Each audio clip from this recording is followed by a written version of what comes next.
moyens complètement d'échec. En France, j'étais chez frère, quand il commence à chanter, tout le toit doit s'envoler. Tout le toit doit s'envoler. C'est vraiment beaucoup d'enthousiasme, de bruit. Et puis, à la fin, le jeune homme qui chantait a posé la question s'il devait se noter, quelle est la note qui s'attribuerait. Il y a un qui a dit 3,5. Puis il y a une femme qui a dit 2,5. Il dit, mais moi ça fait 3 alors. Quand vous êtes noté, vous avez noté votre adoration à 3, alors on va se poser une question. Sur 3, si devant le Seigneur on devait se noter, il a si la pour regarder se noter, combien chacun de nous donnerait comme note? La personne a pu donner la note. Que Dieu vous bénisse. C'est vrai. Ça me rappelle un peu nos vieux frères mariés quand on les invitait à ce temps-là, à l'Université d'Afrique. Ils s'accommodaient juste à toutes les situations dans lesquelles ils se trouvaient. Parce que c'est ce qui est important. Ce qui est important, c'est la situation qu'on trouve. On veut que Dieu se prenne le contrôle. Souvent, les gens veulent beaucoup de monde. C'est vrai. Mais on peut aller pour une seule personne. Je vais offrir, je suis parti à Martinique pour 2 personnes. À 2 fois. J'étais là, en Côte d'Ivoire, par un billet. Je ne vous dis pas le billet. Mais pour juste un homme et sa femme. J'y étais en décembre. Et puis, la fois dernière, en avril, j'y étais jusqu'à avril. Je suis rentré rapidement parce que les situations familiales à régler. Et là, je l'ai fini. Et c'est de Paris que je suis allé ici pour continuer le lundi matin à Abidjan. Que Dieu nous bénisse. Amen. Il y a beaucoup de choses à dire, mais il n'y a rien à dire. Il y a beaucoup de choses à dire. C'est vrai, bien aimé, le temps est arrivé pour les croyants de savoir qu'il y a une promesse qui est faite. Et elle ne manquera pas de s'accomplir. Cette promesse-là, nous savons que Dieu viendra chercher les élus. C'est vrai. Peut-être de nous, après demain, je parlerai un peu des signes, des temps, pour montrer à quel stade, à quelle époque nous sommes parvenus aujourd'hui. Je disais à quelqu'un en 2013-2014, c'était l'un de mes commissaires aux comptes, là j'étais directeur financier, et puis on a parlé, il est très religieux. Je lui ai dit, tu sais, un jour viendra où le dernier pape sera élu, et il va sortir forcément des États-Unis d'Amérique. Il m'a dit encore, il dit oui. Quand tu le verras, alors sache qu'il nous reste beaucoup de temps. Et puis effectivement, quand Benoît s'est élu, j'étais PSA en France. Il m'a appelé. Il dit, grand frère, tu m'avais dit en telle année telle chose. Maintenant que ça arrivé là, je fais quoi? Je lui ai dit, je ne suis pas là, je suis en France. Il dit, bon, dès que tu vas arriver, il faut que tu m'appelles. Parce que je vais venir te voir pour mieux comprendre cette affaire. On en parlera peut-être le dimanche, où tout le monde peut être là, pour que chacun de nous sache exactement à quelle époque nous vivons. Et ce que nous allons faire pour. Et comme je le disais tout à l'heure, le Soudan fait des promesses qui viendront nous chercher. Et c'est pour ça que nous savons. Et chacun de nous est prêt pour partir. J'ai dit à ce point, j'ai dit que telle prophétie s'accomplit sous nos yeux, telle prophétie s'accomplit sous nos yeux, telle prophétie s'accomplit sous nos yeux. C'est beau. Mais quelle est l'influence de cette prophétie dans ta vie? Amen. Ça t'apporte quoi? Ça t'a donné quoi? Est-ce juste pour un moment d'enthousiasme, un moment émotionnel, et puis après, on se refroidit, on rentre dans cette habitude normale, comme si rien nous a liés. Et le Seigneur l'a mis en garde. Peut-être ça parlait de commencer, et puis aller vers ce dont, sur quoi le Seigneur nous invitera. Donc, quand vous prenez votre Bible, dans Matthieu 24, souvent on ne fait pas attention à certaines choses que le Seigneur nous a données. Mais le temps est venu où les croyants doivent faire attention à chaque parole prononcée dans la Bible. Sachant, frère, que tout ce qui est dans la Bible n'est pas accompli, s'accomplira certainement. Ça, c'est clair. Alors, quand je prends la Bible dans Matthieu 24, je lis le verset 36 au verset 39. Puis je reviendrai, je ne sais pas, il y a une petite note, je ne sais pas sur lequel je vais parler, mais consulte le Seigneur. Pour ce qui est du jour et de l'heure, personne ne le sait. Ni les anges dans les cieux, ni le Fils, mais le Père seul. Ce qui arrivera du temps de Noé arrivera de même à l'avènement du Fils de l'homme. Car dans les jours qui précédèrent le déluge, les hommes mangeaient et buvaient, se mariaient les enfants, jusqu'au jour où Noé entra dans l'arche. Ils ne se doutaient de rien, jusqu'à ce que le déluge vienne, ils apportant tous 2 points. J'aime bien regarder ces 2 points-là. 2 points. Et il a continué bien. Il en sera de même à l'avènement du Fils de l'homme. Amen. Amen. Voilà un avertissement. L'apôtre Pierre pouvait dire que aussi longtemps que c'est dans cette date-là, il va s'évertuer à avertir, à attirer l'attention que personne ne dorme. Quand vous lisez ça, que vous reportez dans la Genèse 6, 7 et 8, vous vous rendez compte qu'il y a des événements qui sont produits à ce temps-là. Auxquels ils ont fait attention. Quand Noé considère l'âge, on peut se moquer de lui. Or, les gens étaient très scientifiques, certainement. Ils ont sondé les espaces, ils ont vu tout. Il dit Noé, il n'y a pas une réserve d'eau à eau, nulle part. Pourquoi tu nous dis qu'il va prévoir? Arrête de nous fatiguer. Il dit Dieu m'a dit, il va prévoir. Il va détruire la terre par nous.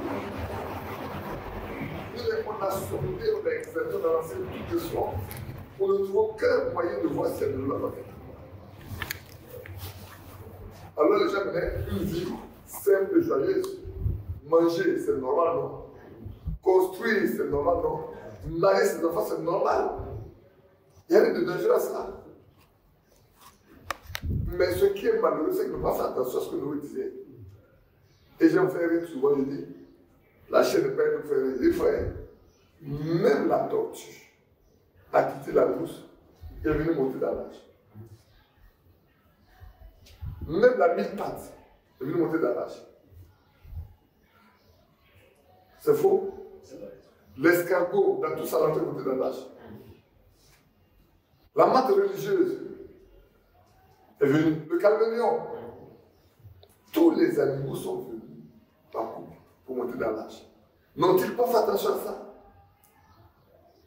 Ouais, quoi, l'homme est stupide. L'homme devient stupide quand Dieu parle. L'homme sans Dieu, il est stupide quand Dieu dit quelque chose. Et quand tous sont rentrés, tous ceux, les papillons, tous ceux, on dit, voilà les papillons, comme je vous dis, voilà les papillons. Mais tout est rentré dans l'âge. Même le lion est rentré. L'éléphant le plus gros qui rentre. Il n'y a pas eu de guerre parmi eux. Il n'y a pas eu de parade parmi eux. Il n'y a pas eu d'animosité parmi les animaux. Il n'y a pas eu d'atteinte à la vie de Christ dans l'âge. Tous sont rentrés. Dieu a resté encore une semaine. Parce qu'ils ne se doutaient de rien. Pour eux, Noé était névragique. Il a mis comme d'années pour construire l'âge. Et les animaux viennent monter dans l'âge. Mais aucun humain ne s'y intéresse. Quand le temps a passé, Dieu a laissé 7 jours pour voir si les hommes vont se repentir. Personne. Vous avez dit à Noé, écoute, Noé, il fait chaud la bonne soir. Il faut sortir de là. Viens. Dieu est venu fermer la porte. Quand la porte est fermée, c'est pas nous qui fermons la porte. Dieu est venu fermer la porte. Amen. Et comme ne se doutait de rien, alors les premières gouttes ont commencé à tomber. Le Dieu regardait, ça c'est quoi ça? Les deuxièmes gouttes ont commencé à tomber. Les troisième goutte, et la précipitation devient peu. La Bible dit, il a plu de là-haut et il est aussi sorti de la terre. Pendant 40 jours, les plus gros grimpeurs d'arbres, où les alpinistes de cette calamité, on va monter dans les arbres les plus hauts, on va grimper les montagnes les plus élevées. On s'appart. Tous ont péri. Notre tribu est averti. L'attention de notre tribu est attirée. Si, même de ce bouquet de l'hébreu, c'est un homme qui divague, qui raconte des histoires. Aujourd'hui, quand tu dis à quelqu'un, va dans le monde, moi je me demande, comment ça va se passer? Un homme vivant comme ça, avec toute la chair, avec la loi de la pesanteur, la loi de la miséricorde, elle va faire pour être montée, pour y avoir enlevé les gens. Ou bien de prendre les voitures pour aller les cacher. Si vous parlez dans le marché, à qui Dieu ne parle pas, il ne prendra pas garde. Il ne prendra pas garde. Vous parlez de la vie éternelle, elle ne dit rien. Mais ça va, les choses que j'ai ici, il en sera de même. Cette parole est très importante. Il dit ce que vous voyez, le cas arrivé là. La même chose va se produire quand le Fils de l'homme viendra. Quand il viendra, les gens ne feront pas attention. Ça veut dire qu'il y a quelqu'un. Mais la Bible dit, c'est un événement soudain et secret. Ce matin, je lisais, étudiais la Bible encore. Déjà, on ne finit jamais de découvrir. Et les gens, tu lis, tu dépies, quand tu reviens, ça devient tout nouveau pour toi. Et tu te rends compte que peut-être tu l'as lu auparavant. Je dois venir, frères et sœurs, de savoir que le Seigneur viendra, certainement. Il prendra ceux qui lui appartiennent. Je dis bien ceux qui lui appartiennent. Il ne prendra pas tout le monde. Il prendra uniquement ceux qui lui appartiennent. Et ça, c'est important de le noter. Il ne prendra pas tout le monde. Le temps dans lequel il est là, ce n'est pas pour tout le monde. Dieu se révèle seulement à ceux qui lui appartiennent. Dieu parle à ceux qui lui appartiennent.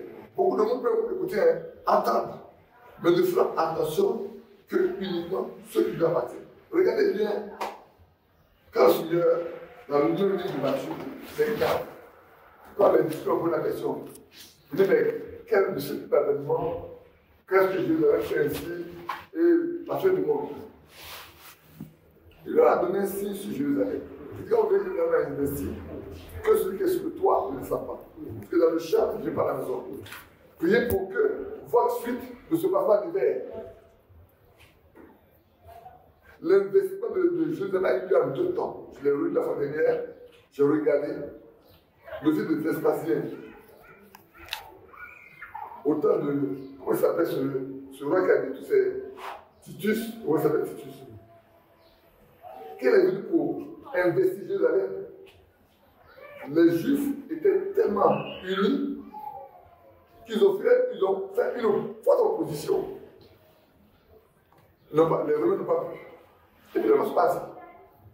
Mais ceux qui ont fait attention à ce que Jésus a dit sont tous sortis de Jérusalem. Ils sont tous partis de Jérusalem. Ceux qui ont fait attention à ce que le Seigneur avait dit, ils sont sortis, sont partis. Les Romains sont partis pour se réorganiser, se réarmer et sont revenus. Au moins, la population était divisée. Ils ont encerclé Jérusalem. Ils sont restés jusqu'à ce que les enfants affamés n'aient plus rien à manger, n'aient plus à boire. Et ils ont percé la muraille. Ils sont rentrés dans la ville. L'histoire nous dit que l'eau, le sable coulait comme de l'eau. Est-ce qu'ils n'ont pas été avertis? N'avaient-ils pas été avertis? Mais ils n'ont pas prêté attention. Ils n'ont pas pris garde à ce qui a été dit. Parce que vous avez pris garde là. Vous allez fuir. La première fois, ils sont venus tous les jouer. Vous allez tous fuir. Le pays est resté. Le dernier, nous sommes au même moment. Nous sommes dans le même temps. Et ça, c'est vrai. Nous sommes dans des temps difficiles. Mais c'est le temps le plus glorieux. Parce que quand le roi des rois, général Monsieur de la matière, est le plus glorieux que ça, c'est pas que Dieu nous bénisse. Nous sommes venus ici ce soir pour nous entretenir. Parce que tu as averti que tu viendras. Dans Jean 14, tu dis déjà à tes disciples, croyez en Dieu. Quand dans la maison de mon Père, il n'y a plus de demeure. Si ce n'était pas le cas, tu leur aurais dit cela. Mais maintenant, tu vas préparer une place. Quand tu auras fini de préparer cette place-là, tu viendras les prendre, afin que l'homme tu es, il soit aussi avec toi. Ce n'est pas pour seulement les apôtres que tu as prié. Parce que non seulement pour les disciples, pour les apôtres, c'est aussi pour nous qui sommes à la fin de la fin des temps. Pour notre Père. C'est des choses qui ont été écrites il y a plus de 2000 ans. Aujourd'hui, nous sommes témoins. Nous voyons pour lire. Et en constatant les événements qui se passent, nous voyons que c'est vrai. Voilà Dieu ce soir encore. Briser, rompre le pain de vie du monde. De même que Seigneur, oh Dieu, la biche a atterré Bram, viens simplement nous désaltérer. Viens suivre notre fait en nous donnant ce pain de vie, notre Dieu. Pas dans nos cœurs simplement. Nous voulons que tu nous parles dans la simplicité comme autrefois et que tu nous donnes un cœur sensible, l'âme sensible, et que nous puissions observer tes commandements, pratiquer tes ordonnances et nous laisser apprêter par toi pour le jour de la rédemption qui n'est pas loin. Au nom de Jésus, nous te demandons. Amen. Amen. Nous allons nous lancer. Regardez ce qui est passé en Égypte. Quand le Seigneur avait décidé de faire sortir son peuple. On peut le lire dans Exode. Ce qui est pathétique, quand Moïse est parti avec son bâton noueux, ou qu'on appelle la verge, sa canne, quand il arrive devant Pharaon, qu'est-ce qu'il a fait? Il dit, Dieu m'a dit de te dire de laisser passer son peuple. Et voilà le signe par lequel tu dois savoir que Dieu m'a envoyé. Il dépose la casse et il devient serpent. Les magiciens de Pharaon arrivent, ils jettent le câble aussi, ils deviennent des serpents. Qu'est-ce que Pharaon, qu'est-ce que Moïse peut faire? Il a fait ce que Dieu a dit de faire. Il ne peut plus le faire d'autre. Il a préféré la traîner. Mais Dieu savait pourquoi il a donné ce modèle à Moïse. Le mois par lequel les gens faisaient les miracles, Dieu le savait. Dieu savait ce qui allait arriver.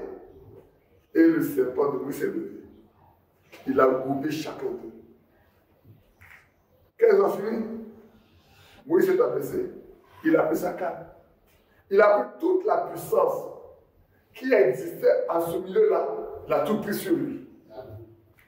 Dieu a détruit tout pour montrer à Pharaon que ceux qui du compte là, ils n'ont plus le moyen de faire ce que tu vas voir.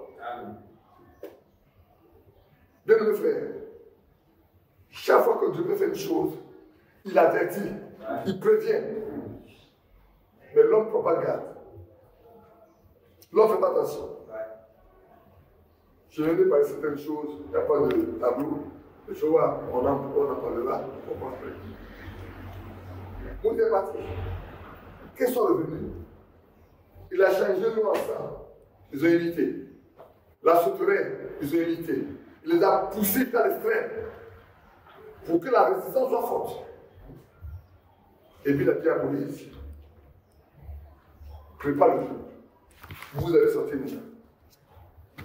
Moi-même là, je vais frapper l'Égypte. Dans ses premiers-nés. Prenez un agneau, préparez la Pâque. Que chaque maison prenne un agneau et qu'on prépare la Pâque. Vous mettez le sang sur les poteaux, sur le linteau. Toute maison dans laquelle habitera ou habiteront les enfants, qu'ils soient égyptiens ou juifs, s'ils sont dans cette maison-là, quand je vais de ça, je ne frapperai pas. Ouais.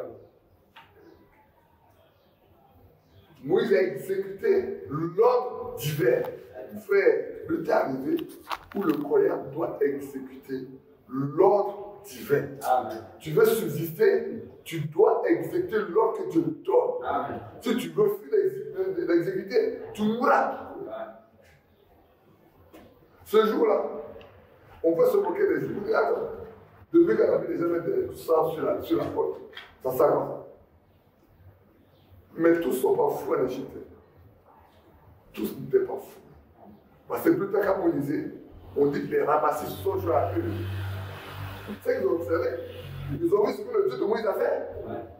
Et le même Dieu de Moïse a dit à ses enfants, faites une chose. Vous pensez qu'on va se le faire? Si. Mais les stupides n'ont pas compris. Ceux les stupides se moquent des choses de Dieu. Si vous voyez quelqu'un se moque des choses de Dieu, c'est stupide. C'est insensé. Il ne prend pas garde. Et quand ça arrive, la nuit là, le destructeur passait sur chaque maison.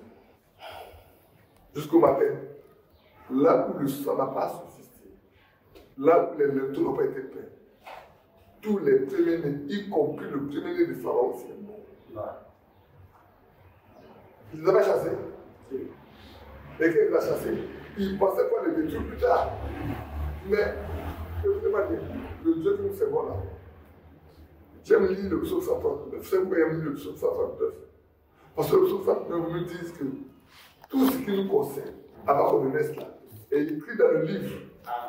Et ça s'applique à la lettre. Au fond de lui, même avant que la parole ne soit sur votre lèvre là, je la connais. Quand vous étiez une masse informée vide, je vous voyais. Donc votre vie entière là, frère, écoutez-moi bien, notre vie entière sur la terre est écrite par Dieu. On ne peut rien changer, seul lui peut le changer. Mais ta vie entière est décrite dans la parole de Dieu. Et dans le livre, j'ai parlé à un professeur d'histoire à l'université, et qu'il a cru, il m'a dit, c'est à l'heure où j'ai compris que la Bible n'est pas une histoire. C'est le livre de l'humanité. C'est celui qui connaît la Bible là. Il sait ce qui va se passer sur la terre, juste dans tous les temps. Il le sait. Il le sait. Ceux qui savent la Bible, ceux qui ont la révélation des Écritures, ils connaissent le temps et les moments. Il y a un chemin simple pour passer de l'Égypte en Israël. C'est quand Joseph est parti chez son père, ou bien quand les grands frères, les frères de Joseph venaient en Égypte pour chercher la nourriture, c'était très court. Ils ne passaient pas par la mer Rouge. Le chemin était là. Aujourd'hui, encore, quand vous regardez, là, on parle de Gaza et d'Égypte là. Le chemin est encore là. Dieu ne leur a pas permis de passer par là-bas. Parce que Dieu sait que s'il passe par là, Pharaon va les poursuivre et leur faire du mal. Pas parce qu'il n'est pas capable de les défendre, mais il veut faire quelque chose, diminuer les orienter directement vers la mer. Le chemin de Dieu pour les hommes ne dépend pas de l'homme. Il est écrit dans la Bible, il ne devrait pas à un homme, quand il marche, à conduire ses pas. Il faut laisser Dieu conduire tes pas. Amen. Si tu veux réussir, laisse le Seigneur conduire tes pas. Amen. Aller dans la mer Rouge, c'est une barrière. C'est vraiment un handicap. C'est un vrai obstacle. Je ne sais pas si vous pouvez parler avec vous de la foi en fait.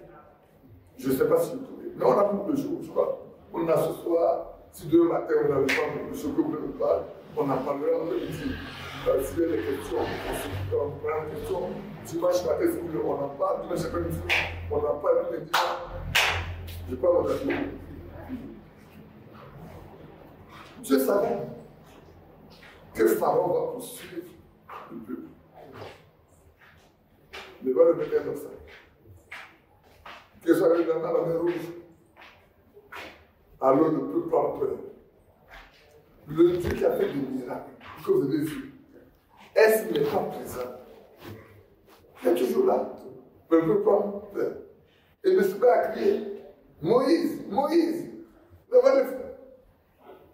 Dieu était obligé de quitter devant, de passer par derrière, pour se mettre entre les Égyptiens et son peuple. Du côté de son peuple, c'est le jour. Du côté de l'Égyptien, c'est l'obscurité. Au point des Égyptiens, il ne faut pas avancer. Il dit à Moïse, lève ta verge. La verge avec laquelle tu as détruit toute la puissance d'Égypte, lève-la. Et parle. En une nuit, un chemin de la vie ouvert.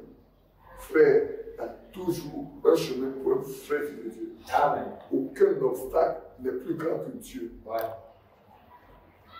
Ceci, je le dis pour comprendre que nous sommes au temps où nous devons exercer notre foi. J'apprendrai un peu seulement pour vous montrer une chose. Les gens ont la foi. La peur, là, de tout, hein. Quand vous êtes malade pour vous, et que vous avez peur, vous ne guérissez jamais. Mais si vous mettez votre foi dans ce qu'elle fait, vous regardez le Seigneur, vous avez la victoire. Ça, c'est clair.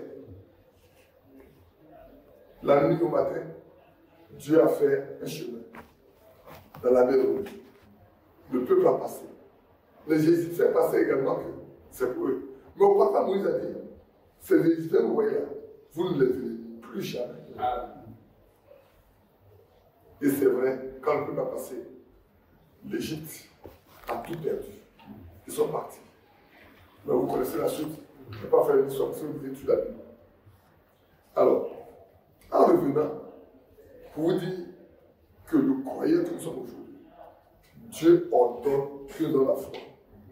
Alors, revenons à Jean, que j'ai cité là, Jean 14, j'ai cité tout à l'heure. On va le relire, et puis, peut-être on va parler un peu des éléments de la foi. Il y a beaucoup de choses dont on peut parler. Je me laisse seulement conduire, je ne sais pas où Dieu connaît vos besoins et vos réalités. Moi, je ne les connais pas. Je peux avoir pris beaucoup d'écritures, mais ce n'est pas sa volonté, ce n'est pas sa grande. Alors, dans Jean 14, verset 1 dit, que votre cœur ne se trouve point, croyez en Dieu et croyez en moi. Que votre cœur ne se trouve point, croyez en Dieu et croyez en moi. Frère, j'ai posé une question à un petit groupe de personnes. Quand on dit croire, ça veut dire quoi? Si je parle ce soir là, je vous pose la question. Qu'est-ce que vous appelez par le mot croire? Ça veut dire quoi? On a cru ce soir, peut-être demain on en aura 2 ou 3. Qu'est-ce que ça veut dire croire? Si on vous demandait, moi quand je prêche là, je fais une communication avec. Je dis, je ne suis pas un prédicateur normal, je suis atypique. J'aime faire l'entretien avec ceux qui sont là. Alors, je réponds les questions. Le mot croire, qu'est-ce qu'on y met? Parce que aussi longtemps qu'on ne sait pas ce que ça veut dire, on ne peut pas l'appliquer. Je me trompe? Jean nous dit que Satan croit à l'essai de Dieu, mais ne se soumet pas. Donc le mot croire veut dire quoi? Croire, c'est accepter et d'obéir. Quand on dit Dieu existe, si je refuse d'accepter que Dieu existe, je n'obéis pas ce que Dieu dit. Mais si je sais, j'accepte, je veux qu'il est là, tout ce qu'il dit là, je suis obligé d'appliquer. Donc la foi va avec l'obéissance. Le manque de foi va avec la désobéissance. Si tu vois quelqu'un qui est en train de faire quelque chose qui est contre la Bible, il ne croit pas Dieu. Parce qu'il désobéit. C'est que la différence entre croyant et non-croyant, c'est le fait que l'homme obéit et fait ce qui est dit par Dieu. L'autre ne fait pas ce qui est dit par Dieu. Regardez Caïn et Abel. Dieu a dit à Caïn, Pourquoi ton visage est comme ça? Si tu fais bien là, ça fait, fais comme ton frère. Mais sache que le péché est couché devant ta porte. Donnez sur lui. Si Caïn était un croyant, il aurait écouté ce que Dieu a dit et fait exactement ce que Dieu a dit. Mais comme ce n'est pas un croyant, c'est un incrédule, il va faire le contraire de ce que Dieu a dit. Il se fâche et il va tuer son frère. Quand Dieu lui pose la question, il dit, est-ce que tu vas faire le cas mon frère? Tu as fait de moi le bien de ton frère? Il dit, mais le sang de ton frère là, crie jusqu'au ciel. Je mettrai une marche sur toi, pendant toute ta vie là. Je te chatte à votre vie. Il dit, si tu me chattes à quelqu'un de tout va me tuer. Il dit, personne ne va te tuer. Je vais mettre une marche sur toi. Tu ne vas pas comme ça, je ne tue pas. Mais dans la descendance de Caïn, un certain le mec est né, il a grandi, il est devenu fort. Qu'est-ce qu'il a dit? Il dit Caïn va dire cette fois, il va être connu comme fois. 77 fois. Lui, il dit mec là. D'abord, c'est le premier polygame. C'est le premier polygame. Et ensuite, il dit, si Caïn va dire cette fois, moi, je vais venir 67 fois. Est-ce que vous voyez l'organe de l'homme chez nous présenté? Frère, ça va nous aider ici. Que votre cœur ne se trouve point. Croyez en Dieu, croyez en moi. N'est-ce pas le verset sur ce verset? Que votre cœur ne se trouve point. Je l'ai dit au frère, il dit, vous savez, quand vous cherchez la volonté de Dieu, Dieu nous a donné des moyens de vouloir sa volonté. Parce que quelqu'un qui ne cherche pas la volonté de Dieu, qui est croyant, il ment. Il ne sait pas se conduire. Celui qui veut marcher avec Dieu est obligé de connaître la volonté de Dieu. Qu'est-ce que Jésus a dit? Quand on lui dit, ton père, ta mère, tes frères et soeurs te cherchent, il dit qui est mon père, qui est ma mère, qui sont mes frères. Et il a la main sur ce qu'elle a dit. Voici mes frères, voici mes mères. Ceux qui font la volonté de mon Père qui est dans les cieux, ce sont ceux qui sont mes frères. Donc lui, Jésus, il ne peut rien faire qui soit contraire à la volonté de son envoyé. Tout croyant, tout vrai croyant, ne peut rien faire qui soit le contraire de ce que Jésus lui ordonne. Mais pour le faire, il faut le connaître. Parce que lui m'a dit, je ne suis pas seul. Celui qui va faire avec moi toujours. Pourquoi? Parce que je fais toujours ce qui est agréable. Amen. Alors, on reste impressionnant de revenir dans Romains 12. Il dit que votre cœur ne se trouve point. Donc, pour chercher la volonté de Dieu, Dieu donne des moyens. Le premier vrai moyen que Dieu donne, c'est sa parole. Amen. Tout ce que doit faire, toutes les minutes doivent prendre dans la vie courante, est-ce que c'est en contradiction ou en ligne avec les Écritures? J'ai l'habitude de dire aux frères et frères, un frère croyant, quand on pousse la vie sur la Bible, les deux doivent s'aligner. Amen. Pourquoi? Parce que celui qu'on appelle le chrétien, c'est celui à qui Christ habite. Amen. Et qui ne peut pas faire autre chose que ce que Christ fait. Yeah. Du coup, si ta vie ne colle pas avec les Écritures, tu n'es pas encore un chrétien. Ah. Je ne dis pas un croyant, je dis un chrétien. Là, vous voyez, la différence est de passer mon croyant, on va arriver là, à un chrétien, à un disciple. Le disciple, il fait ce que le maître lui apprend. Amen. Vous connaissez les grands artistes qui existent dans le monde. Si vous avez l'esprit de l'un des artistes, actuellement, j'ai réfléchi, Beethoven, à un chose, comment ça s'appelle là, le gars de reggae là. Bob Marley. Je dis si quelqu'un a l'esprit de jeu, Bob Marley, il ne peut pas faire moins bien ou mieux que Bob Marley. Il ne peut pas faire que ce que Bob Marley fait. Nous, on était jeunes, c'était le James Brown qu'on connaissait. Si quelqu'un a l'esprit de James Brown, il ne peut pas faire autre chose qu'un compositeur et un danseur, un musicien. Mais si quelqu'un a l'esprit de Christ en lui, il doit faire ce que Christ fait. Amen. Alors, comment tu peux te faire appeler chrétien quand tu ne fais pas ce que Christ fait? Tu es chrétien.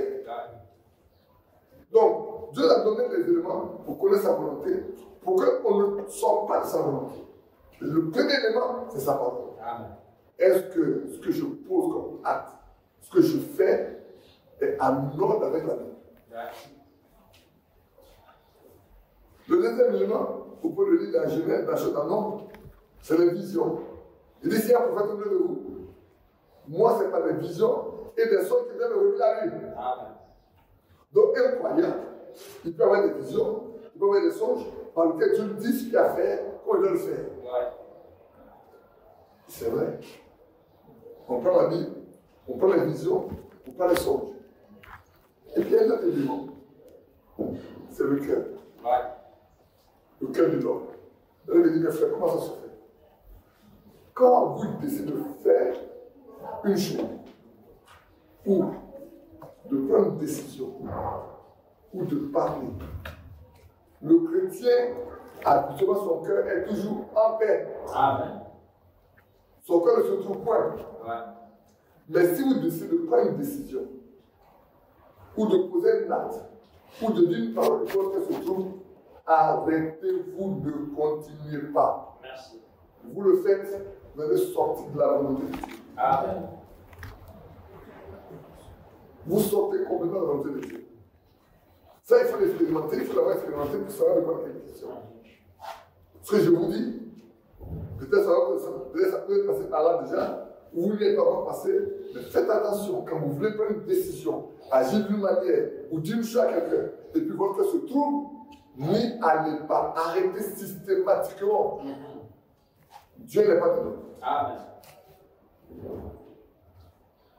Or, si je continue, c'est combien de temps passé ici? Il ne faut pas que j'y aille, il y a 21 à l'heure. Il est déjà 19h. Bon, on va aller tout simplement. Si vous n'êtes pas fatigué, moi je ne suis pas fatigué. Moi je vais faire 5 heures de temps debout. Lui me connaît, lui il me connaît. Il y en a qui disent, il faut marquer une grande partie de la chose, c'est ça. Il a même enregistré, c'est bon pour que les autres puissent, plus tard, il peut envoyer ça aux autres. Et parce que moi également, Abidjan m'a demandé d'enregistrer pour voir si je peux le mettre sur la plateforme là-bas après. Mais pour ceux qui me connaissent, ça serait une révision pour eux. Ainsi donc, frère, que notre cœur ne se trouve point. Le dernier élément que j'ai l'habitude de citer, ça c'est les femmes qui ont ça le plus.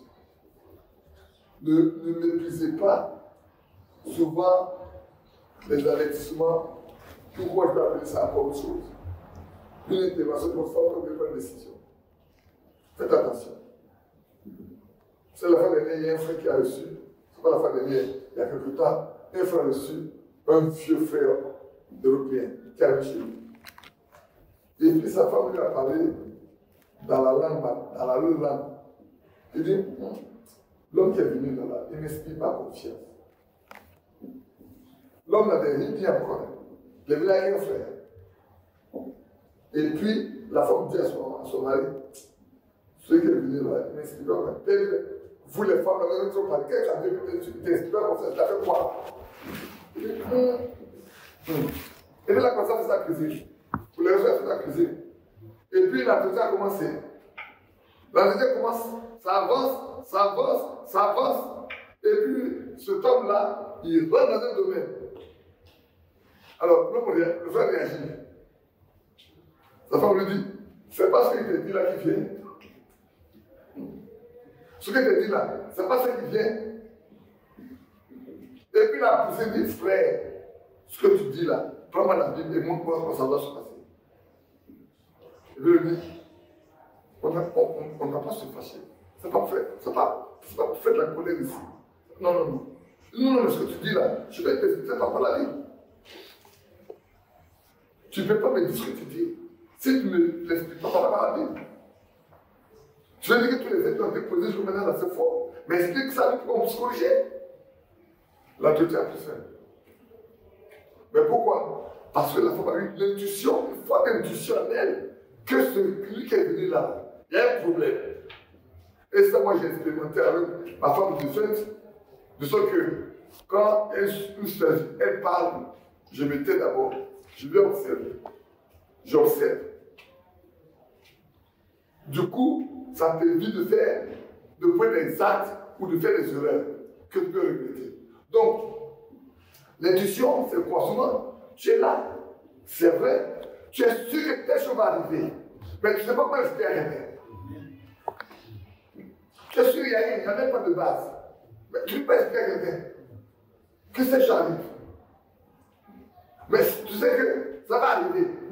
Et ça arrive comme je vais nous l'expliquer.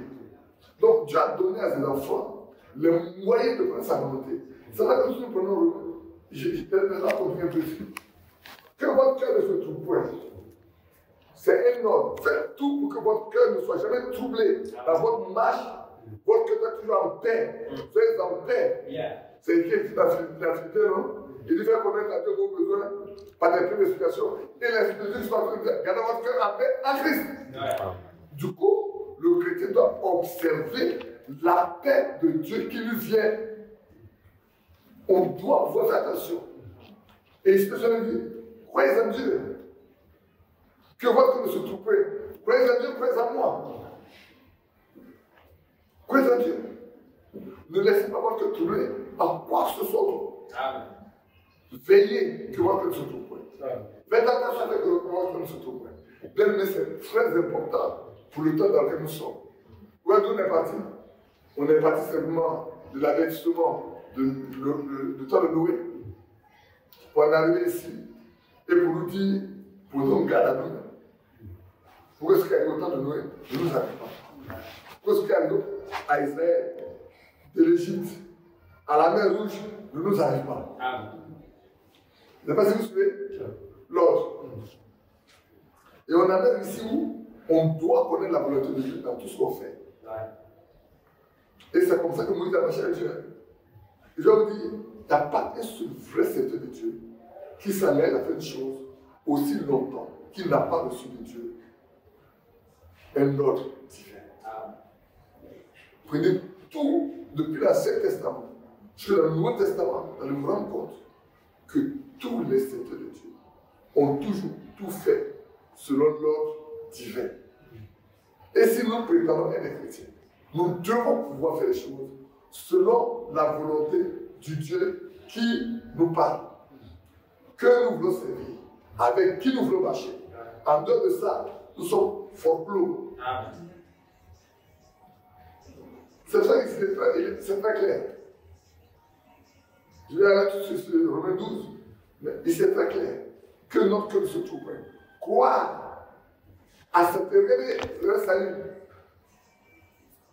dans le comportement des aïeux. Ça était là, il n'était rien. Quand le peuple demandait un roi, Dieu lui a soutenu un roi. Qu'est-ce que ça y est? Samuel a les amis en garde. Il dit, vous voulez un roi? Vous ne voulez plus Dieu comme votre roi. Vous voulez un roi? Voilà les exigences du roi. Serez-vous capable de faire ça, de devenir un roi pour être comme les autres? Les autres ont des rois qui les conduisent. Nous, notre roi ne le voit pas. Mais vous ne voyez pas le roi, mais un prophète au milieu de vous qui vous dit ce que le roi vous dit de faire. Non, non, non. Il veut un roi qui soit comme eux, qui marche au milieu d'eux, qui les conduit dans la guerre. Non, allez-y. Vous donnez un roi. Vous pouvez le dire dans Samuel. Elle vous rend compte. Et puis, Dieu donne un ordre à Samuel. Va dire à Samuel d'aller faire quoi? De vous pas interdit tous les Amalécites pour ce qu'ils ont fait à Israël quand Israël sortait de l'Égypte. Samuel va parler à Saül pour qu'il fasse ce qu'il doit faire. Vous connaissez la suite. Saül n'a pas fait ce que Dieu a demandé de faire. Il a gardé le roi, il a gardé le parti des troupes du troupeau. Et quand Samuel est arrivé, qu'est-ce qu'il a dit? Il dit non, c'est ce peuple-là qui ne comprend rien. C'est eux qui ont pris une partie. Vous pouvez faire des sacrifices à ton Dieu. Non pas à son Dieu à lui, mais au Dieu de Samuel. Pourtant, par dit, j'ai exécuté l'ordre. Alors Samuel dit, qu'est-ce que j'entends là? l'élément que j'attends, c'est moi. Il dit, oh non, ça ne fait pas. C'est ce peuple qui a fait ça. Alors ça veut dire pour la question. Est-ce que Dieu va plaisir aux holocaustes, aux actrices? Ce n'est pas l'obéissance. Nous connaissons la souffrance. Aujourd'hui, ce que nous devons savoir, si nous sommes des chrétiens, si vous êtes des chrétiens, ce qui est primordial, c'est de marcher selon ce que Dieu décide, selon ce que Dieu a écrit, selon ce que Dieu a mis à part pour nous. C'est donc on va aller à Romains. Romains chapitre 8. Non, Romains 12. Prenez Romains 12 avec moi.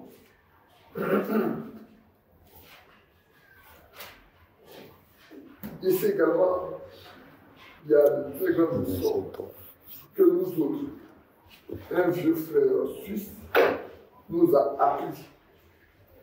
J'étais même quand je lis tout le chapitre 12 de Romains.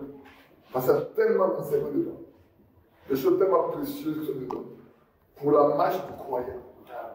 Et les deux premiers versets sont très importants.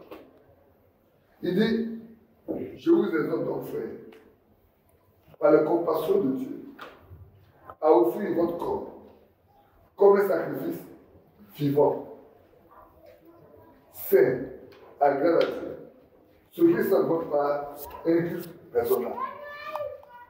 Nous, croyants, ce qui nous est demandé, c'est que nous nous offrons nous-mêmes à Dieu, en étant saint, en étant pur, en étant agréable, nous-mêmes. Parce que ce que Dieu veut, ce n'est pas le Dieu. La parole dit aux Corinthiens, ce que je veux de vous là, ce n'est pas de vos biens. Ce que je vous veux, c'est vous-même que je vous veux pour Christ. Amen. C'est vrai qu'aujourd'hui, dans le christianisme, je parle dans la chrétienté, je parle du christianisme. On a beaucoup d'églises. Et c'est notamment récurrent aujourd'hui que les hommes cherchent des hommes pour leur argent. Amen. Les prédicateurs cherchent beaucoup de membres parce qu'ils ont besoin d'argent. Parce qu'ils ont besoin de dîmes, besoin de francs. La fois dernière, il y a un jeune homme qui venait de prendre une maison pour y habiter. Il demande alors à son pasteur de venir prier pour qu'il ait habité la maison. C'est ce que je vous dis. Et ce temps lui demande, mais la caution que tu as payée là, ça coûte combien? Il donne le montant de la caution. Il dit, pourquoi j'ai pris pour ta maison? Tu ne payes la dîme d'abord de ta caution.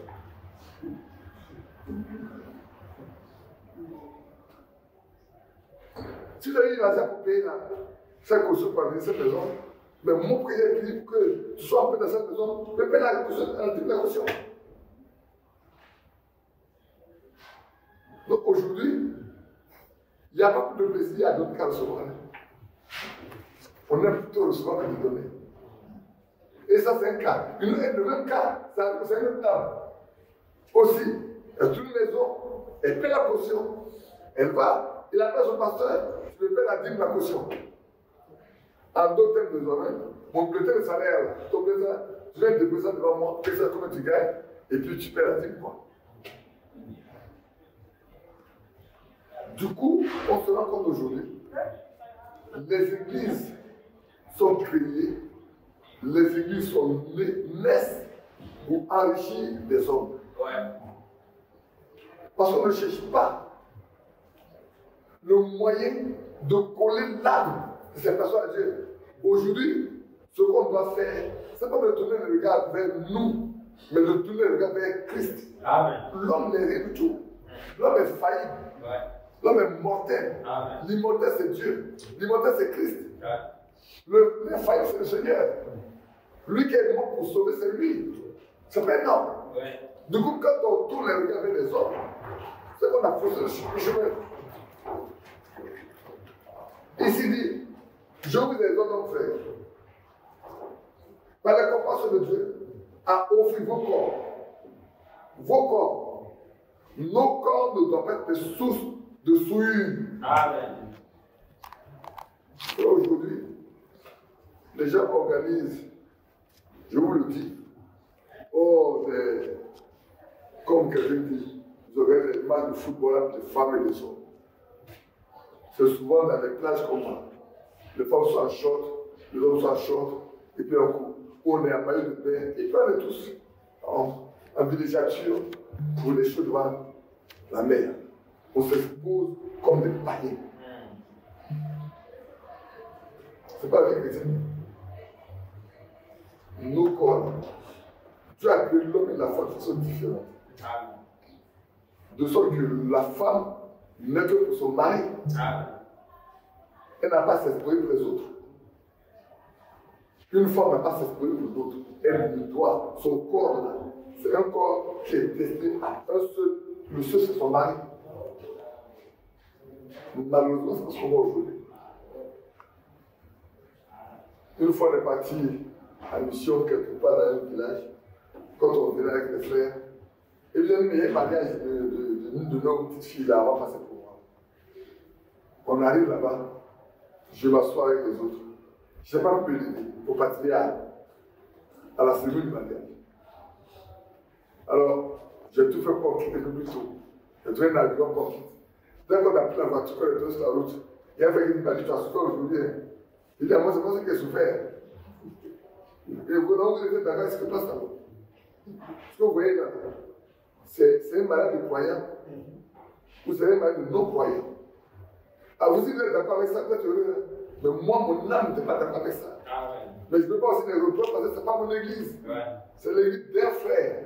Si on était à 2, à 3 years après, je lui parlerai. Mais là, après la cérémonie, personne ne me demandait de venir passer à la cérémonie.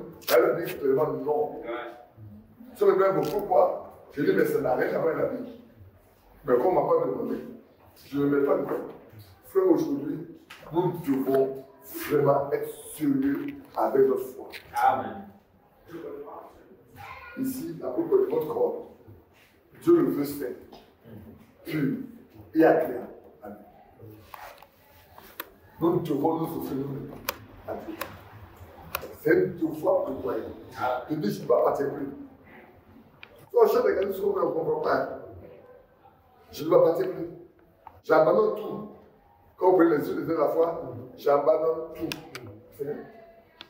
Je m'abandonne à lui. Je lui offre tout mon être, tout mon corps. Frère, apprenons à nous offrir à Dieu. Amen. Que nos enfants se donnent au Seigneur. Amen. Que nos femmes se donnent au Seigneur. Amen. Que notre maison soit au Seigneur. Amen. Que nous soyons au Seigneur. Amen. Ça c'est vrai. La terre va passer. Soit quand je regarde, je me vous savez, si tous ceux qui étaient avant nous vivaient, on allait dire qu'on est immortel. Peut-être qu'on n'a même pas de place aujourd'hui. Mais nos grands-parents sont morts. Peut-être même nos parents sont morts. Nous autres, moi et mon père, ma mère sont partis. S'ils vivaient aujourd'hui, ma mère et moi, elle monte à 96 ans en 2022. 2023, 2023. J'aime 2023.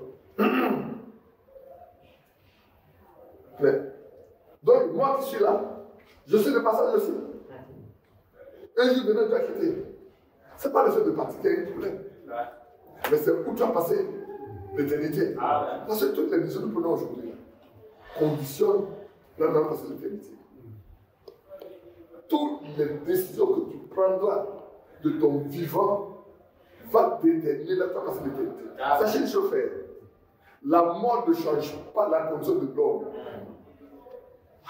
Tu es un voleur quand tu meurs voleur. Tu es un soulard quand tu meurs soulard. Si tu es un chrétien quand tu meurs chrétien. Amen. Et tu en iras là. Où tu dois aller. Alors je vous donne un exemple simple. Même pasteur avant de continuer ici. Un grand évangéliste américain, qu'on appelle André Carey, qui est évangéliste, qui a beaucoup d'âme au Seigneur. Et puis un jour, il dort. Il fait un grand songe où lui-même il va. C'est quand il est mort, il va. Il arrive devant la porte la belle. Il voit déjà à qui la porte Seigneur qui rentre. Mais lui qui est arrivé, on lui dit, qu'est-ce que tu t'appelles? Il m'appelle Daniel Carré. On dit dans notre registre ici, il y a personne qui est inscrit comme Daniel Carré. Il me dit, mais comment? J'ai vu des gens à qui j'ai parlé, ils sont rentrés. C'est moi qui les ai amenés au Seigneur. Et moi qui les ai amenés au Seigneur, mon nom n'est nulle part. On lui dit ici, ce n'est pas le lieu de discuter de la miséricorde. Où tu es inscrit, tu rentres. Où tu n'es pas inscrit, tu ne rentres pas. Maintenant, si tu insistes, tu fais appel au trône blanc. Il dit, mais je n'ai rien à faire d'autre que faire appel au trône blanc. Il décide alors de faire appel au trône blanc. Il n'est pas au trône blanc. Au fur et à mesure qu'il avance, tout devient pur et clair. Pur et clair. Pur et clair. Et qu'elle a au bout, toute sa vie, depuis sa jeunesse qu'elle a fait, était devant lui. Alors nous voyons ce que nous connaissons. Daniel. As-tu toujours dit la vérité à tes prochains? Non. N'as-tu jamais pris quelque chose qui ne t'appartient pas? Non. Toutes les questions qui ont été posées à Daniel n'ont pas eu de réponse positive, c'était négatif. En d'autres termes, il est condamné. Et la voix devait s'entendre. Daniel, tu es condamné. Mais Dieu fait grâce. Alors une petite voix sur la terre, il dit, Père, Daniel a pu poser pour sur la terre. Et ici, je peux poser pour lui. Que tout ce qu'il a à faire lui soit pardonné. Je peux poser pour Daniel. Et c'est ça qui l'a sauvé. Cette voix, c'est la voix du mec qui l'a sauvé. Il a commis beaucoup d'erreurs, beaucoup de choses qu'il n'a pas. Souvent, le croyant ne prend pas, ne tient pas compte de certaines choses. Il prend tout ce comme à la légère. Pour ça, c'est pas le don de l'obéissance. Je vais dire léger. Non. Tout à l'heure, je vous l'ai dit. Si on prend notre vie, ou qu'on la met sur les Écritures, on doit être en parfaite harmonie et en parallèle avec ce qui est écrit. Oui, c'est ça seul qui montre que nous sommes croyants. Peut-être demain, je vous parlerai des moyens d'identification du vrai croyant. Alors, au verset 2, il dit, ne vous conformez pas à ces présents. Éloignez-vous du siècle dans lequel vous êtes. N'imitez pas le siècle dans lequel vous êtes. Ne prenez rien de ce siècle dans lequel vous êtes. Ne marchez pas comme les autres marchent dans ce siècle présent. Amen. C'est ce que Paul dit aux Romains. Il dit, ne vous conformez pas au siècle présent. C'est comme aussi Paul était là aujourd'hui. Il dit, mes enfants, ne faites pas comme le monde fait. Ne parlez pas comme le monde parle. N'agissez pas comme le monde agit. Ne pensez pas comme le monde pense. Souvent, les chrétiens que nous sommes appelés à juger ceux qui viennent gouverner. C'est faux. Il arrive qu'on n'est pas content de ceux qui sont là et tout. On parle de. Personne ne peut pas s'inscrire dans la politique. Il y a les grands fois la politique. Moi, j'étais dans des réunions de grandes églises. De grandes églises. Je vous dis, ils ont des plans stratégiques. Jusqu'à 2033. Des plans stratégiques de développement de l'église jusqu'à 2033. Et même, ils sont en train de chercher des moyens pour que de leurs membres, les gens accèdent au haut niveau de décision dans le pays gouvernemental.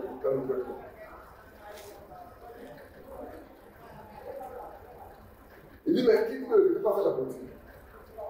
Si tu veux la politique, tu dois faire. Donc il faut qu'on ait des frères qui soient dans la haute sphère pour participer et encadrer et faire les suggestions pour qu'on n'ait pas de problème. Et la loi qu'on donne, c'est très clair. Daniel, Meshach, Shadrach, Abednego.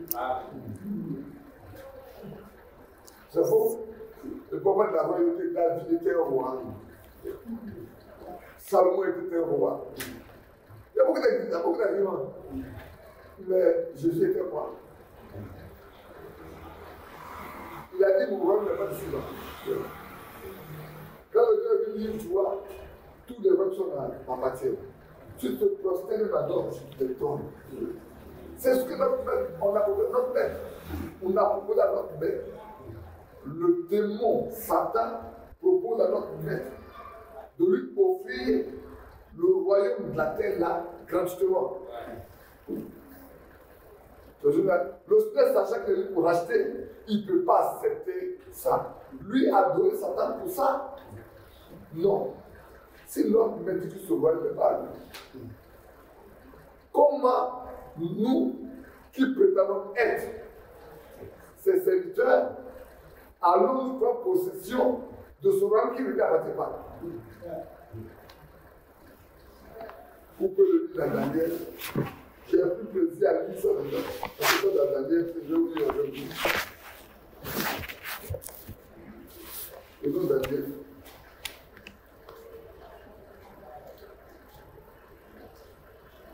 Allons dans Daniel chapitre 4, je crois, si je ne me trompe pas.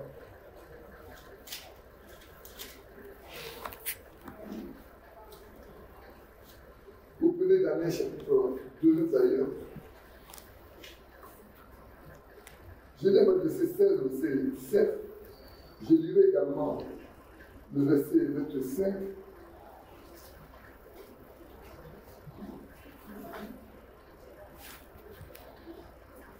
Ouais. Voilà ce que dit le chapitre 7, 4, chapitre 2. Non, chapitre 4, chapitre 4, verset 16. Donc voilà le verset 17, verset 5. Cette sentence est un décret de ceux qui veillent. Cette résolution est un ordre des saints, afin que les vivants sachent que le Très-Haut domine sur le règne des hommes, qu'il le donne à qui il lui plaît, et qu'il élève le plus vil des hommes. C'est pas ça qu'on comprend. C'est lui Dieu qui donne sur le règne des hommes. Et le donne de règne à qui il veut. Ensuite, il peut même élever un autre fille au-dessus des hommes. Dieu le verra. Tu vas lui faire des reproches. Donc, si tu as établi dans ton pays, un homme vit, tu as quoi dire? Tu as quoi dire? Tu n'as rien à dire. Tu n'as qu'à accepter ce qu'il fait. Dieu est capable de te protéger, toi. Mais aujourd'hui, les gens parlent trop. On est trop précis. Je dis, vous là, vous parlez trop. Au premier mandat de Dieu, quelle année? C'est lui qui a décidé de prononcer que la capitale disait les Jérusalem. Non pas Tel Aviv. Et en ce temps, j'ai dit, sur la base de ce que cet homme a fait, Dieu est capable de donner un second mandat à Job. Je l'ai dit, je ne vais pas faire de date, je ne vais pas faire de délai. Dieu est capable de donner un mandat à cause de cet affaire-là. Il est capable de donner un mandat à Job. Second mandat. Et puis aux élections, Joe Biden passe. Tout le monde ne passe pas. Je vois un jeune frère là, qui vient chez moi à la maison, me voir. On fait de béni, il est venu me voir. Parce que j'ai dit que sur la base de ce que Dieu a fait, Dieu va lui donner un second mandat. Et Dieu dit, Dieu peut lui donner un second mandat. Je n'ai pas fixé de date. Je n'ai pas laissé le Seigneur. Et là, je pensais que tu avais dit maintenant, parce que vous dites qu'on a voulu les élections là pour donner à Joe Biden au lieu de date. Je n'ai pas fait ça. Ça ne me concerne pas. J'ai dit sur la base de ce qu'il a là. Dieu est capable de donner son mandat. C'est tout. Et puis cette année, je donne le mandat. Et cette année, il rate tout. Le Congrès, le Parlement, le vote public, et puis les grands électeurs. Tout. Et ça impose l'examen public. Vous pouvez comprendre. Il crée un peu partout. Mais les gens, peut-être demain ou dimanche, quand tout le monde sera là, je vais rentrer dedans. pour que les gens voient qu'est-ce que Dieu fait. Pourquoi il fait pour la voix telle personne, ceci et là. Pourquoi Dieu le fait? Ça vous donne d'avoir une base pour marcher ici-bas avec précaution, en donnant en bride. Nous sommes Dieu fait. On ne sait pas ce que Dieu fait. Dieu ne sait ce qu'il fait. Il a aussi domine sur tout. Il domine sur le règne des hommes. Et il peut élever un homme vil pour le faire asseoir à la place. Regardez bien, Nebuchadnezzar. Il a dit à son serviteur. Mais qu'est-ce qui s'est passé à cet homme-là? À un moment donné, on n'a pas eu un cœur, un âme, pendant 7 ans. Moi, j'étais très surpris de voir que quand cet homme-là est devenu comme l'animal pendant 7 ans, la Bible dit on a coupé l'âme, on a attaché le tronc avec des chaînes. Ça veut dire quoi? Même dans son royaume, il n'y a pas eu un seul homme qui s'est levé pour dire qu'il va prendre la place de Nebuchadnezzar. Il n'y a pas eu de velléité à monter sur le trône pour remplacer le roi pendant 7 ans. Le pays est resté sans roi pendant 7 années. Même ses enfants n'ont pas eu le temps de dire l'homme est né comme un animal, moi je prends le trône à sa place. Où est-ce que tu fais? Quand Dieu décide une chose, vous savez, personne sur la terre ne peut prendre le contraire. Aucun homme. Et quand les 7 ans sont accomplis, et quand les films est revenu, et qu'il dit comme un homme, il dit le Dieu de Daniel, là, celui qui est le vrai Dieu, qui compte tout ça, ce Dieu-là, il va vraiment le décapiter, il va le mettre en pièces. Dans son temps là, il a connu qui est Dieu. Il a retrouvé son trône. Frère, prenons Dieu. Prenons Dieu. Donc, au verset chapitre de Romains, ne vous conformez pas cette présent, mais soyez transformés par le renouvellement de votre intelligence. Pourquoi soyez transformés? Il faut que votre intelligence soit renouvelée. Votre intelligence soit complètement de nouveau. Je peux vous envoyer dans la Genèse, vous montrer pourquoi l'apôtre Paul parle ici. Parce que dans la Genèse, là-bas, elle a dit quoi? Elle dit, mais là, c'était bon, agréable à la vue, et précieux pour une intelligence. Elle a pris le fruit, elle a mangé la main son mari. Et qu'elles ont mangé, ils sont nous. Vous comprenez bien ce que ça veut dire, nous qui sommes dans cette nouvelle écriture. Depuis ce jour, l'homme ne vit que par son intelligence. Moi, je suis plus que vous savez, quand vous regardez les avions, vous les refusez, vous regardez tout ce que l'on fabrique aujourd'hui. Vous dites que l'homme est intelligent. Et la grandeur, la valeur de son intelligence, le loin davantage de Dieu. Moi, je vais de l'hôpital avec ma femme, je laissais en France. On vient de payer son cerveau. On a acheté prier pour le Seigneur, voilà ce qu'on fait. Si Dieu voit ce qu'on fait. C'est vrai que quand ils ont ouvert le cerveau, ils se sont rendus compte que la maladie avait la même ampleur que qu'elle avait à l'hôpital. Ils ont opéré le cerveau. Et le monsieur a dit, là où est logé la maladie, c'est le lieu le plus dangereux. La personne va avoir une paralysie faciale, perdre la capacité de parler, la mémoire, être handicapé complètement, il n'y a plus de mobilité, autant, les membres supérieurs, les membres inférieurs. Et quand ils l'ont opéré, les yeux qui sont là, la main gauche était un peu faible. Il craignait même. Le lendemain qu'il est arrivé, tout est normal. Les pieds sont normaux. Le langage est normal. Il n'a pas de bleu facial. Je vais vous dire, on a pris ma forme de faire. Jusqu'à aujourd'hui, on n'a pas eu de rendez-vous de contrôle. Si on blessé va prendre quelqu'un, et c'est pas tant de démontrer que ça va jouer.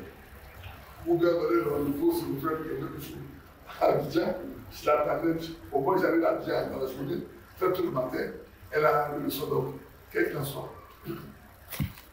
Donc ici, il nous a demandé que notre été soit complètement transformé. Que Dieu transforme qui nous sommes. Amen. Que nous ne vivons pas comme les autres. Ouais. C'est vrai. C'est vrai. Il continue. Pourquoi notre été doit être renouvelé? Pourquoi notre été doit être changé? C'est pour que nous apprenions à discerner, à faire la différence. À faire la différence. À discerner quelle est la volonté de Dieu.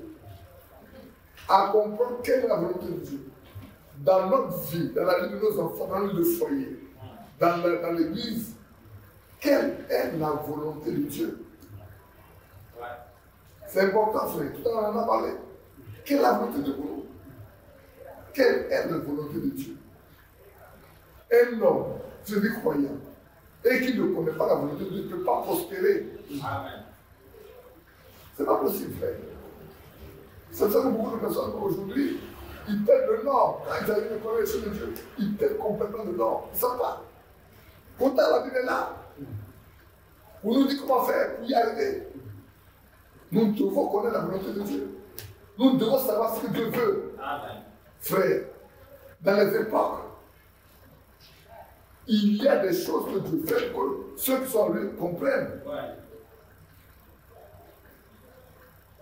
Pourquoi le peuple disait partir d'Égypte? Mais Dieu a dit à Abraham, quel est ta descendance? Parce qu'il se joue là-bas pendant 400 ans. C'est la volonté de Dieu. Et il va les faire sortir à bras étendu, avec puissance. Il va les ramener dans ce pays-là. Quand le temps arrive, Dieu l'a fait. C'est ça que frère, quand vous lisez bien dans Genèse, le dernier chapitre, c'est le chapitre 50, il y a quelque chose de très fort dedans que Joseph a fait. Joseph, sachant que le temps arrive, il va mourir, a rassemblé ses frères. Il leur a dit, sachez que l'Éternel vous visitera. Mais quand vous allez partir, vous ne laisserez pas mes os ici en Égypte. Ouais. Alors, un corps n'est pas un corps. Un mort n'est pas un mort. Il faut qu'on va transporter les os pour aller quelque part. Mais parce que Joseph, en tant que prophète, savait quel jour le Messie viendra. Amen. Et le Messie n'ira pas en Égypte. Le Messie n'ira pas en Italie. Il ira en Israël. C'est là. Or, quand je regarde, pendant 40 ans dans le désert, les hommes morts d'un homme dans les bagages. Pendant 40 ans, on fait la guerre, c'est là. On marche, c'est là. Chose qu'on en arrive là, on rentre dans le processus du pays. Et là où on a enterré Abraham, on a enterré Isaac, on a enterré Jacob, on a enterré Joseph. Vous savez pourquoi? Job l'a dit. Il dit, mon rédempteur est vivant. Il se tenait double le dernier. Mais comme ceux le verront, pas celui de l'autre.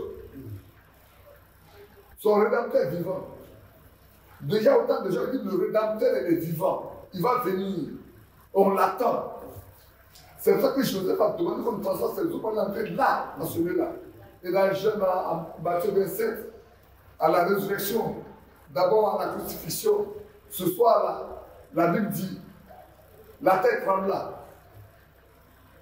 Les circuits s'ouvrirent, mais les morts ne sont pas sortis. Les morts ne sont pas sortis. Vous avez attendu le jour où le Seigneur est sorti, où il sort.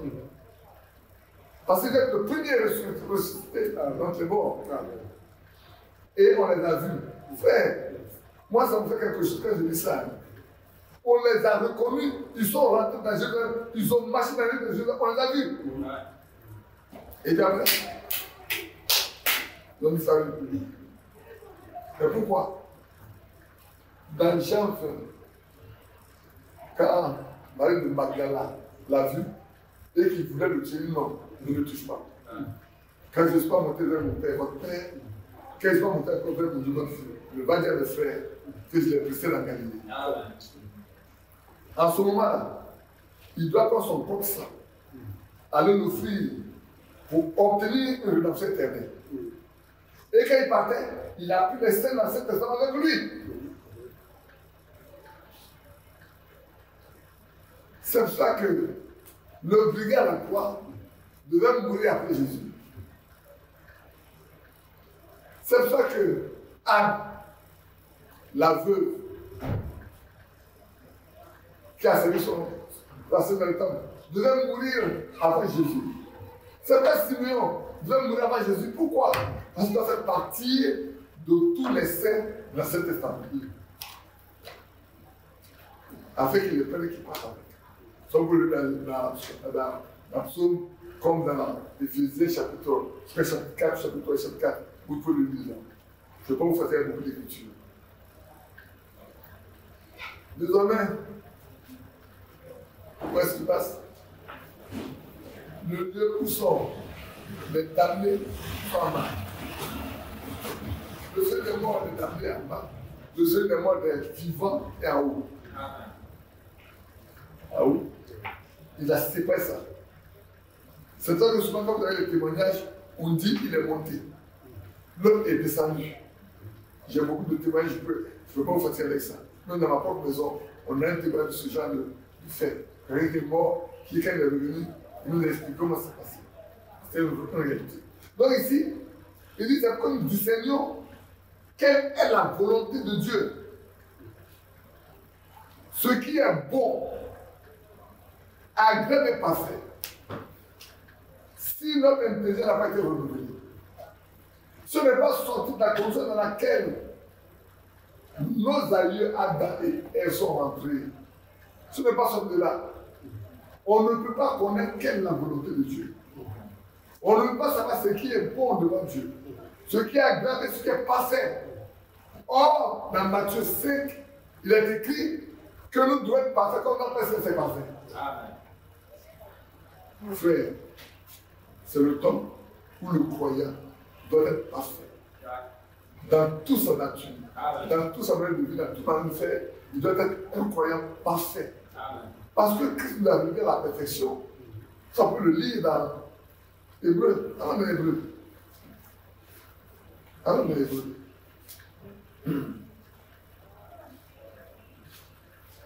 Hébreu chapitre 10. On ne va pas prendre beaucoup de temps, on va aller verset 10 jusqu'au verset 14. Simplement. Il dit, c'est en vertu de sa volonté que nous sommes sanctifiés par l'offrande du corps de Jésus-Christ. Une fois pour toutes. Le croyant, le vrai croyant, doit savoir que par l'offrande du corps de Christ, il est sanctifié une fois pour toutes. Il est mené vraiment à ce niveau-là. Il doit le savoir. Il continue de dire, et tandis que tout sacrificateur fait chaque jour le service et offre souvent les mêmes sacrifices qui ne peuvent jamais ôter les péchés, lui, après avoir offert un seul sacrifice pour les péchés, c'est assis pour toujours à la droite de Dieu. Amen. Amen. Pourquoi? Pour intercéder pour nous. Pour intercéder pour nous. Et il continue en disant, il attend désormais que ses ennemis soient devenus son majesté. Car avec ce offrande, il a amené la perfection pour toujours ceux qui sont sanctifiés. Et je crois dans Hébreu 4, il dit, pour le verset, il a dit, il n'a pas honte d'appeler, nous appeler ses frères, car celui qui sanctifie, et ceux qui sont sanctifiés sont issus d'eux-mêmes. Les sanctifiés sont issus de Dieu, et celui qui sanctifie est le de Dieu. Donc, il n'a pas honte d'appeler ses frères.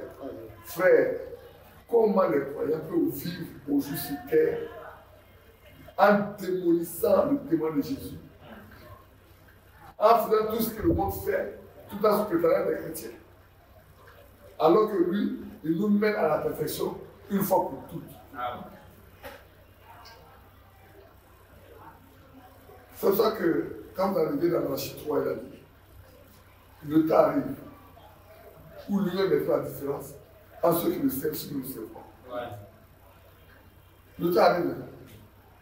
Le temps arrive où il mettra la différence nette entre ceux qui marchent selon sa parole et ceux qui ne marchent pas selon sa parole. Entre ceux qui font sa volonté et ceux qui ne font pas sa volonté. Entre ceux qui le servent et ceux qui ne le servent pas. Lui-même fera cela. Ce n'est pas le devoir d'un homme. Aucun homme ne peut le faire. Mais lui peut le faire. Je venais encore, on nous a fait une thérapie pour arrêter. Les autres ne sont pas bien arrivés. On va garder le reste. Pour plus manger, il y a beaucoup de choses dont on peut parler. Oui, frère, ici, nous voyons. Pour faire un résumé, pourquoi on arrive là. On a vu comment le monde est aujourd'hui. Et la promesse a été faite. Il viendra pour nous parler. Donc désormais, que notre cœur se trouve. De croire en Dieu et de croire en lui. Frère, c'est le temps de savoir marcher avec notre Sauveur. Cela n'est pas possible aussi longtemps qu'on ne connaît pas ce qu'il veut. Et c'est pour ça que pendant ce temps où on est là, on va ramener un certain ensemble d'éléments pour le temps dans lequel nous sommes. Pour que nous voyions le temps comme le temps de Noé. Parce que le référentiel que Dieu nous a donné, c'est le temps de Noé. Il dit au temps de Noé, ce que j'ai fait. Tout à l'heure, on venait là. Il dit, mais j'ai construit beaucoup. Hein. Ça fait quelques années, ça fait à peu près 6-7 ans que je peux venir assis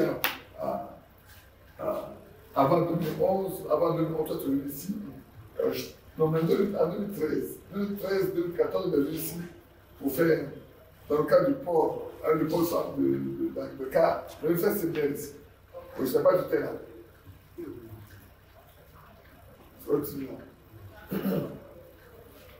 Donc aujourd'hui, nous devons savoir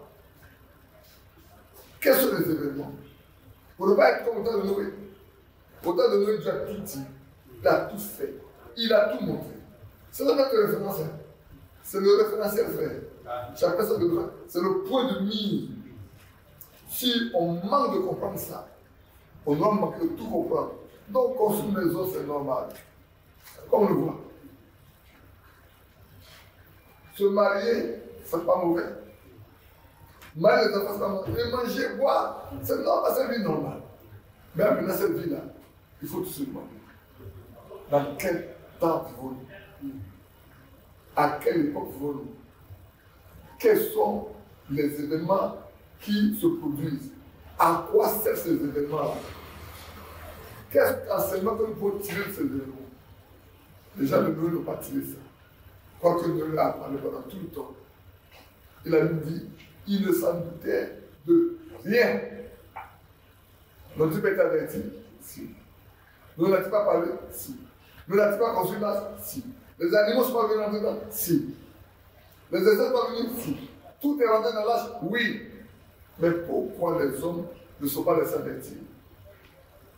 Parce qu'ils ont méprisé le langage simple que nous donnait pour le dire ce qu'il a dit. Aujourd'hui, comme je vous disais tout à l'heure, si vous parlez dans la rue, et apprêtez-vous à tout ce que vous faites là. Consacrez-vous désormais, ensuite Dieu ne va pas dans l'environnement. Oh oui, de quel environnement parlez-vous? Depuis que le monde existe là, qui a été enlevé par vous? Oui, le maître de l'art a levé sur l'appartient. Elle se sur la terre, il y a Dieu qui appartient de Dieu, il y en a qui appartient pas à Dieu. Nous sommes tous des croyants. Même si on n'adore pas de la même manière, nous sommes tous des croyants. Nous le sommes? Non. Non. Nous ne sommes pas. Oui, mais attends. Vous êtes des chrétiens, non des musulmans, non des musulmans. Nous sommes dans le même Dieu. Quand on peut vous dire qu'il va y avoir un environnement, de quel environnement? Ça passe comment? Toi, vieux comme ça, là-bas, tu as entendu. Celui qui est mort depuis des années là. Ça veut dire depuis quand? Mais toi, tu as déjà dit que dans le temps de Jésus, rien n'a fait le monde. C'est pas vrai? Et il a été enlevé. Et Enoch a été enlevé. Donc on a des modèles, nous. Ce que les autres n'ont pas. On a des exemples, nous, que les autres n'ont pas. Et ça, c'est le bazar Quand on nous dit qu'on est enlèvement, on a fait très attention. Et on a pu voir comment les gens sont conduits avec Moïse, malgré tout, des miracles qu'il a fait. Et les rebelles. Mais ceux sont de Dieu, il faut appeler ça Moïse. Et nous, également ici, on a vu comment nous devons contrôler l'état de notre cœur et comment connaître la volonté de Dieu. Les éléments que Dieu donne aujourd'hui, nous connaissons sa volonté. Et c'est ça que dans le même, comme le livre tout à l'heure encore, là, il dit que votre intelligence soit transformée, soit renouvelée, pour que vous appreniez à discerner, à faire la différence entre ce qui est de Dieu, ce que Dieu veut, ce que Dieu ne veut pas, ce qui est bon et ce qui n'est pas bon, ce qui est agréable et ce qui n'est pas agréable, ce qui est parfait et nous devons être parfait. Et cette perfection, le Seigneur l'a accomplie en nous offrant son propre corps. Que Dieu nous bénisse. Je vais m'arrêter là et laisser la parole à celui qui est ensemble.